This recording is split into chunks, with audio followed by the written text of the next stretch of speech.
मते विकत घेऊन आणि जाती धर्माच्या नावावर निवडून येणाऱ्या व्होट माफियांविरोधात भारतीय जनसंसद आणि पीपल्स हेल्पलाईनच्या माध्यमातून लोकशाही कर्तव्य फलित सिद्धांताचा प्रचार प्रसार सुरू करण्यात आला असल्याची माहिती ॲडव्होकेट कारभारी गवळी यांनी दिली। यापूर्वी कर्मसिद्धांत प्रसिद्ध होता।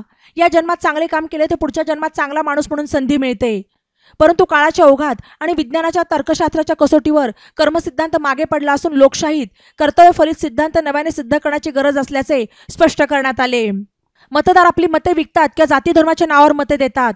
त्याच वेळेला व्होट माफिया निवडणुकीमध्ये थोडी गुंतवणूक करून मागच्या दाराने निवडून येतात, परंतु पुढील 5 वर्षे ते मतदारांची कोणतीही कामे करत नाही आणि जनतेच्या तिजोरीतील माल टक्केवारीने निवडून आलेले लोक घरी घेऊन जातात।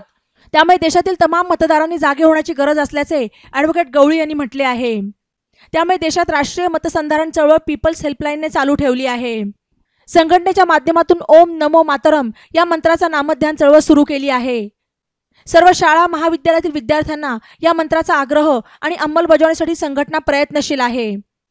या मोहिमेसाठी अशोक सब्बन, ओम कदम, जालिंदर बोरुडे, ॲडव्होकेट कारभारी गवळी, प्रकाश थोरात, वीर बहादूर प्रजापती, नांदगावचे सरपंच सखाराम सरग, प्रकाश थोरात आदी प्रयत्नशील आहेत। तेच बातम्यांसाठी ई नवा मराठा यूट्यूब चॅनलला सबस्क्राईब करा आणि बेल आयकॉनवर प्रेस करा।